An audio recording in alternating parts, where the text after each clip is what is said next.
Yeah, we made the dream a reality. Your dream, maybe. Mine's less crowded and more... Ah, sanitary. Garver, you're not fooling anybody. I know you love them. You're supposed to be the generation that leads us into the future. Food fight! Gorgeous. Watch the hair. God help us. Time to stop worrying about problems out there and start sorting out the ones right here. Okay. I'll think about it. Hang up those saddles and get married. The M word. Gross. Unless it's me. Please. You're the only one with any sense around here.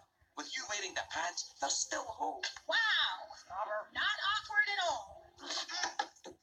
Astrid, don't be like that. Well, that is a definitive no. Look, if you need a beard to cry on, just lean on my shoulder and you can cry into my full, thick beard. Oh, so this is where you come to get away from Garver. I have no idea what you're talking about.